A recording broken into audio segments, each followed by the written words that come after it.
Mesdames et messieurs, bonjour. Nous nous retrouvons pendant ce moment de discussion pour évoquer la question des boues de vidange et des eaux usées en lien avec la période de pluie.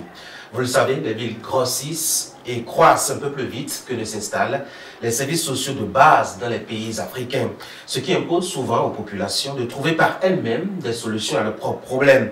Et les recours peuvent parfois être des plus archaïques. Nous allons les examiner ensemble, les étudier et étudier leur implication sur la santé publique. Pour en débattre donc, deux invités sur mon plateau. D'abord, Madame Léa Tchidi, qui est spécialiste de l'assainissement. Elle est en service à la SGDS, la Société de gestion des déchets et de la salubrité. Madame Tchidi, bonjour. Bonjour, monsieur. Merci d'avoir accepté mon invitation. Merci. En face de vous, Dr Gilles-Chris Adjaba, qui est médecin généraliste. Monsieur Adjaba, bonjour. Bonjour, monsieur. Merci d'avoir accepté mon invitation. Je rappelle que vous êtes en service à l'hôpital de zone d'Abomey-Calavi. Alors, on va commencer déjà par un déblayage notionnel. On va essayer d'expliquer à ceux qui nous suivent ce que c'est que déjà les eaux usées et les boues de vidange. Alors, quand on parle de boues de vidange, de quoi parle-t-on, Madame Tchidi? Je vous remercie. Quand on parle des boues de vidange, il faut comprendre par là que c'est l'ensemble de tout ce que nous déposons dans les WC, les latrines, les fosses septiques. Cet ensemble est composé de fesses, de l'eau de nettoyage anal, de matériaux de nettoyage anal, et de tout ce que nous rejetons comme déchets humains dans les fosses. Et quand on parle d'eau usée? Les eaux usées, il faut d'abord les classifier. Nous avons les eaux usées domestiques, nous avons les eaux usées industrielles, hospitalières, hôtelières. Mais dans ce cas-ci, nous parlons des eaux usées domestiques. Ces eaux usées, c'est l'ensemble des eaux utilisées pour des activités quotidiennes de la maison, c'est-à-dire la lessive, la vaisselle, le nettoyage, l'eau de lavage de main. Tout ça là, ensemble, constitue les eaux usées de ménage et même les eaux de cuisine. Docteur Adjaba, les eaux usées, la boue de vidange, quelle est la lecture que vous en avez ou l'approche de définition que vous en avez? De manière globale, il faut dire que les eaux usées, c'est les eaux polluées. Les eaux polluées par l'usage que nous faisons de manière générale, oui. Et également les eaux qui proviennent de l'utilisation qu'on en fait, comme Mme Tchedi l'a dit, au niveau des industries, au niveau de différents lieux où elles sont utilisées. Oui, allez-y. Les boues de vidange, par contre, c'est tout ce qui sort, tout ce qui est issu de ce que nous appelons l'assainissement, qui est non collectif, dans les latrines, les fosses septiques, etc. Alors, on revient à partir des définitions que vous aviez proposées, que ce sont, je dois dire, les boues de vidange et les eaux usées, ce sont des matières forcément pas bonnes à côtoyer. Et quels sont les risques, justement, puisque nous vivons avec elles, quels sont les risques que nous avons à côtoyer tout cela au quotidien? Au quotidien, en côtoyant cela, nous avons les risques sur la santé, nous avons les risques sur l'environnement et bien sûr les risques sociaux. Quand on parle des risques sur l'environnement, nous avons, lorsqu'on ne gère pas bien ces matières, nous portons atteinte à l'environnement en le polluant. Et cette pollution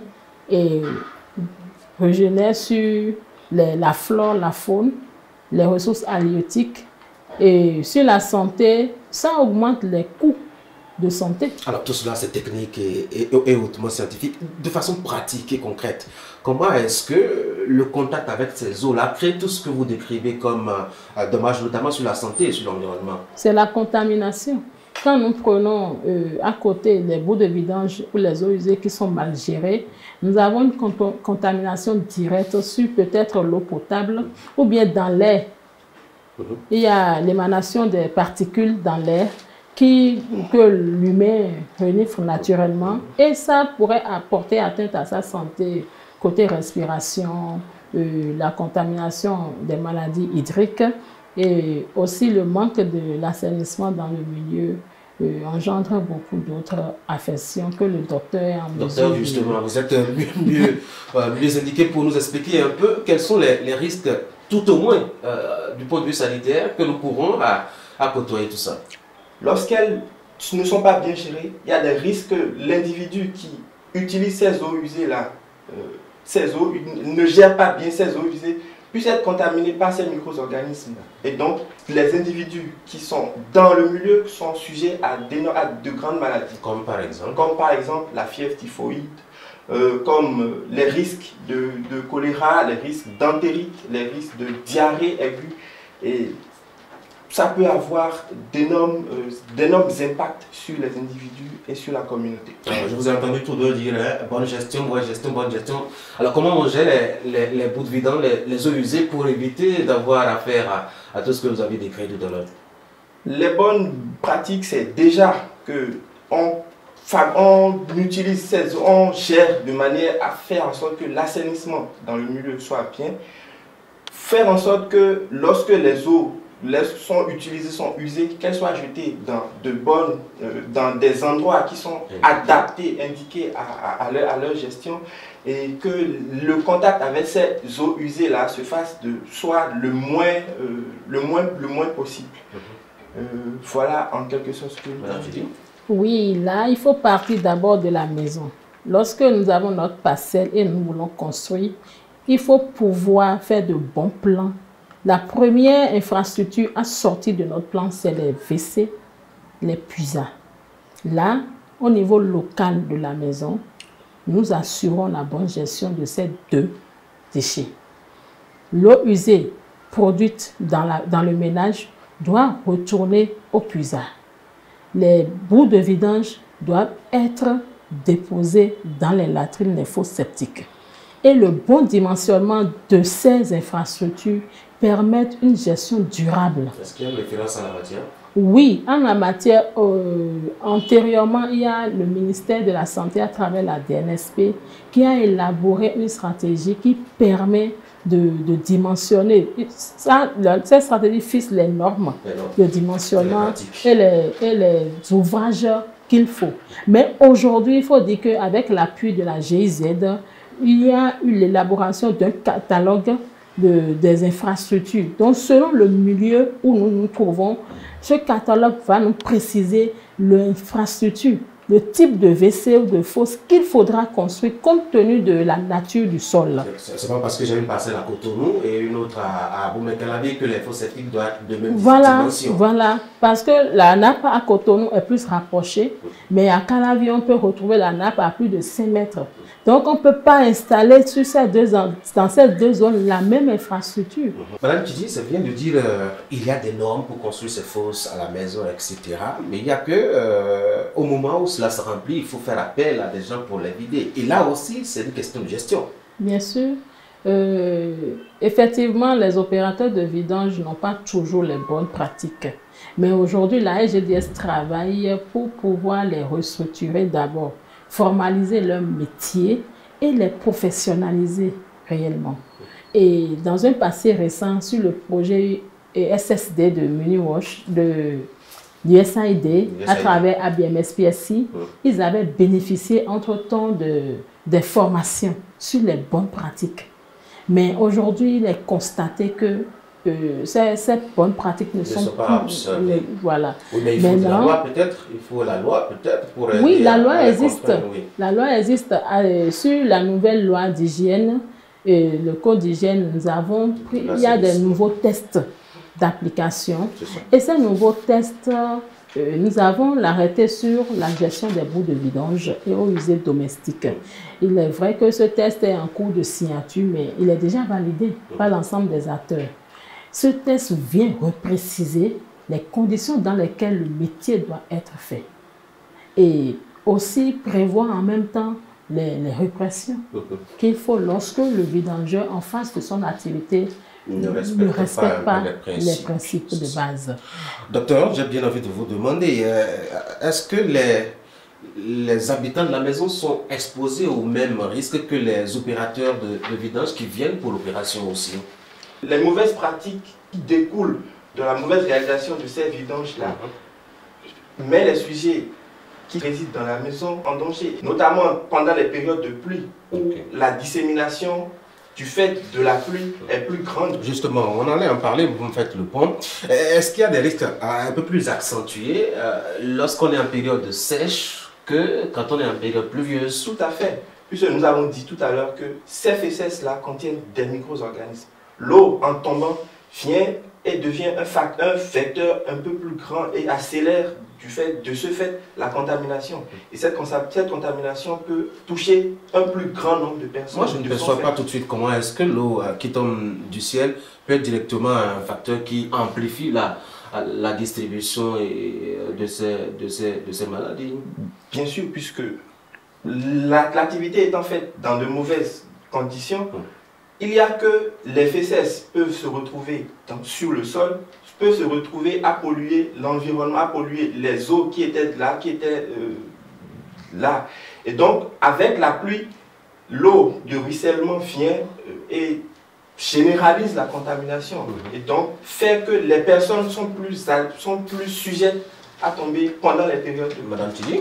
Il y a non seulement les vidangeurs, mais aussi la population qui participe à ce phénomène du fait que, vous voyez, ils profitent des pluies souvent pour rejeter dans la nature les eaux usées ainsi que les bouts de vidange. Oui. Et là, il y a une contamination directe puisque les eaux de pluie vont lessiver le sol et ramener tout ça par les drains, les systèmes de drainage de nos villes dans les sources d'eau, les plans cours d'eau, alors que à la longue, tout ça s'infiltre dans la nappe. Et aujourd'hui, le gouvernement nous donne à boire à travers les eaux souterraines. Et ceci non seulement contamine les eaux, mais aussi ça augmente le coût de traitement de l'eau que nous sert le gouvernement. Il y a des comportements, je ne sais pas où les classifier, je ne sais pas si vous l'aviez remarqué aussi, docteur, les conducteurs de taxi-moto par exemple, qui profitent de la pluie aussi pour faire un peu de lavage moto, etc. Et surtout aussi, les réparateurs de moto, les mécaniciens et autres qui déversent directement les huiles de moteur, etc. dans la nature. On a les mêmes risques là. Les mêmes risques, bien sûr. Les risques sont divers, comme nous l'avons dit. Et ces risques-là sont bien présents dans les différentes activités qui sont menées. Prenons par exemple le cas de monsieur qui utilise les eaux usées pour pouvoir laver sa moto. Ce faisant, d'une part, il est directement en contact avec l'eau qui est déjà usée, soit dit en passant. Cette eau-là est une fois encore utilisée pour laver la moto et donc reprend tout ce qui est déchets sur la moto, déchets issus des huiles de vidange et tout ça, qui vient une fois encore polluer davantage l'eau. Et donc, cette pollution est encore plus accentuée dans ce cas-là. Madame Tidji, on avait commencé à l'évoquer, on va y aller en profondeur maintenant.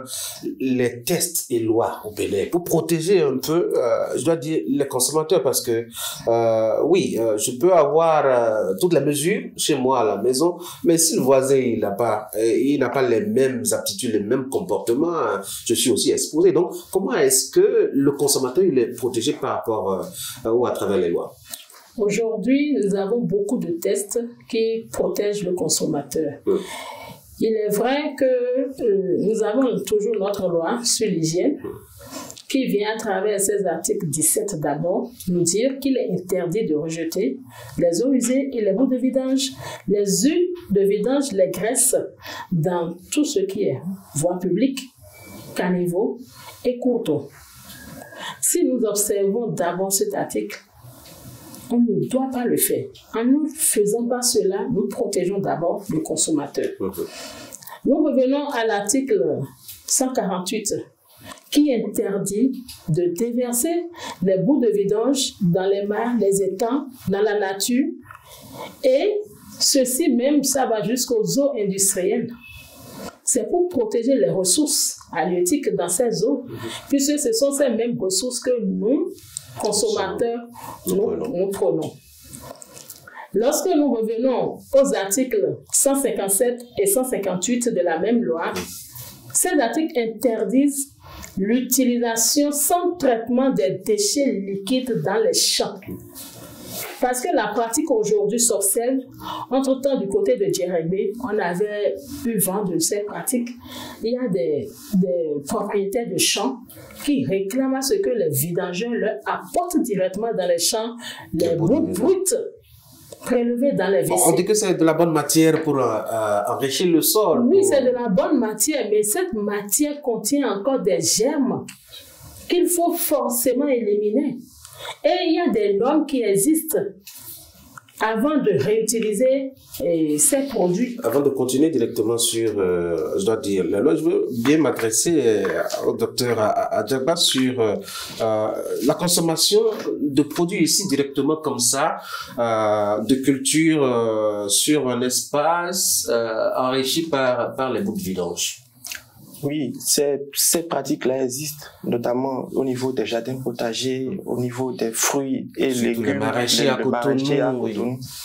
Une fois, si les bouts de vidange ne sont pas traités convenablement avant leur utilisation, il y a un risque que les produits, les micro-organismes qui peuvent être malfaisants pour l'organisme, si ces micro-organismes, il y a un risque que ces micro-organismes-là soient transmis. C'est quand même curieux que ce qui sort de notre corps soit en même temps un danger pour nous, parce que c'est quand même de nous que viennent les bouts de vidange. C'est vrai que c'est de nous que ça vient, mais tout ce qui vient de nous n'est pas forcément de bonne qualité. Il y a certains micro-organismes qui, dans l'organisme, lorsqu'ils ne sont pas pululents dans l'organisme, peuvent être bienfaisants pour nous, mais dans certaines conditions, lorsqu'elles retournent, ces mêmes micro-organismes-là peuvent être très inadéquats et donc conduire à des maladies diverses.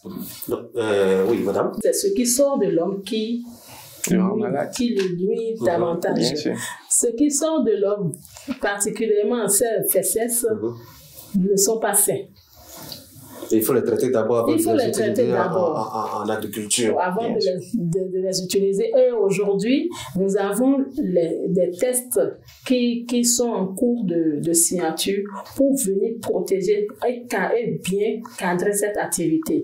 Donc, on a l'arrêté sur la réutilisation des produits dérivés issus du traitement des bouts de vidange. Quelle est la régularité ou la fréquence des consultations liées directement à ces pratiques, à ces inattentions? Ces consultations-là, ils viennent, il y en a beaucoup, notamment dans les périodes pluvieuses.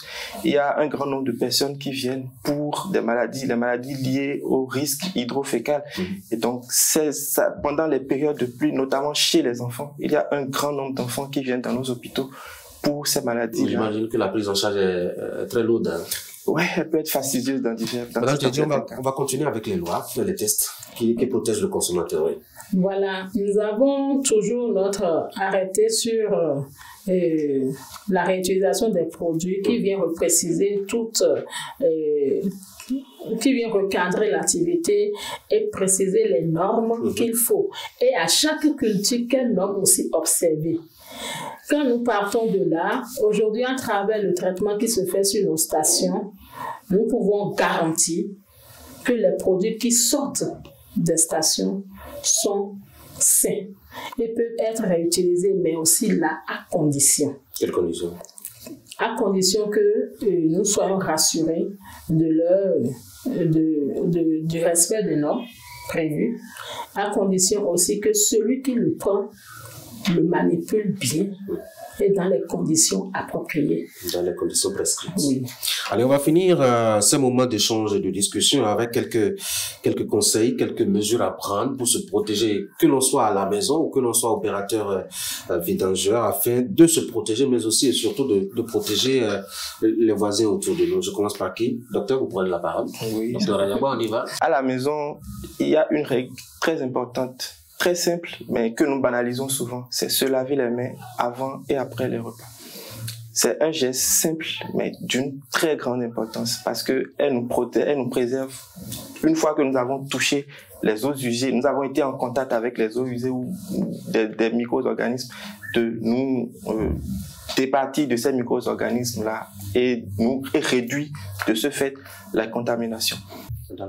Lorsque le vidangeur est l'enclos de la maison, il y a certains gestes banals qu'il ne faut pas observer. Ne pas mettre à la disposition de ce vidangeur les ustensiles de la maison. C'est quoi? Certains en demandent? Oui, certains en demandent, par exemple, les seaux d'eau pour puiser de l'eau et rincer leur matériel.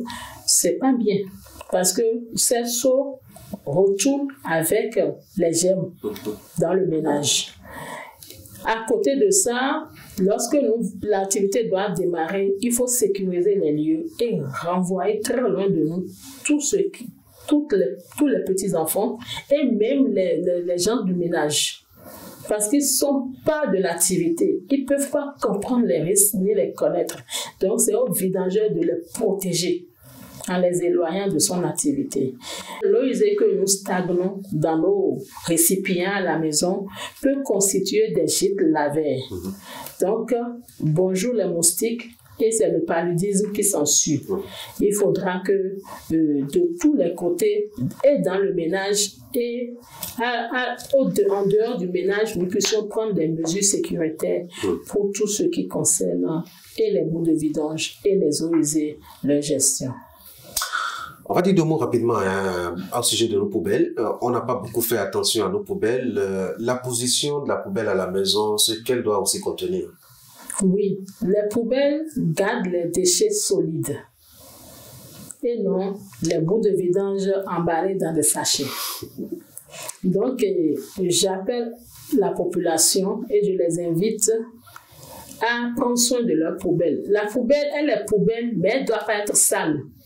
Comment on fait ça? Voilà. Lorsque l'opérateur vient et prend vos déchets, vous devrez normalement laver votre poubelle avant de la repositionner. Sinon, tout ça là génère des odeurs très fortes parce que l'eau de lessivia des déchets solides est très forte en odeur que même les bouts de vidange des fois. Donc, il faut prendre soin de ces poubelles. Docteur, les odeurs sont dangereuses pour nous? Bien sûr, elles peuvent être dangereuses. C'est juste l'inhalation et puis on les ressort et c'est fini. Mais tout le monde, c'est vrai que c'est juste inhaler, mais tout le monde ne supporte pas ça. Et donc, ça peut être source de désagréments olfactifs à beaucoup de personnes. Et donc, certaines Quel personnes... genre de maladie on peut contacter en inhalant de mauvaises odeurs? Il y a certaines maladies respiratoires, notamment les allergies et tout. Il y a certaines personnes qui peuvent être allergiques à certaines odeurs, et donc ces personnes-là peuvent être malades. Docteur Gilles Chris Ataba, je rappelle que vous êtes médecin généraliste, vous êtes en service à l'hôpital de zone de la Paume et Calavi. Merci beaucoup d'être passé par ici. Merci. En face de vous, Madame Léa Tidi, qui est spécialiste de l'assainissement. Elle travaille à la SGDS. La SGDS, c'est la Société de gestion des déchets et de la salubrité. Merci d'être passé par ici. Merci. Mesdames et messieurs, faut-il dire, on a parlé des eaux usées, des bouts de vidange, leur bonne gestion afin d'éviter de nous contaminer, de nous rendre malades. On les a mis en lien avec la période de pluie pour constater que il y a une accentuation, quand on ne sait pas s'y faire, des risques en cette période-là. Merci de nous avoir suivis. Portez-vous bien. On ne peut plus continuer. Il y a trop de déchets solides dans cette histoire-là. On désosse. On bouge. On ne peut plus continuer. Vous ne bougez pas de là. C'est toujours la même chose que vous faites partout. Vous ne finissez jamais de vider les WC et vous disparaissez. Mais avec moi, vous allez tout vider, sinon je ne vous paye pas. Parions. Papa, oui, vous allez trop payer. Et vous allez nous payer entièrement. Tu blagues. Mais tout ceci, c'est de votre faute. Oui. Vous remplissez vos WC avec toutes sortes de déchets solides. Piles, plastiques, couches jetables, je ne sais quoi encore. Même les condoms. Ouais. Qui bouchent nos matériels et bloquent la vidange. Ce genre de comportement vous fera payer encore plus cher. Vous allez nous payer la vidange actuelle. Nous irons réparer notre matériel. Mais pour venir faire la vidange, vous allez nous payer une deuxième fois encore. Et c'est vous qui perdez. Maintenant, ces déchets solides dont vous parlez là, si on ne les jette pas dans les latrines là, on va les déposer où? Papa, mais dans la poubelle.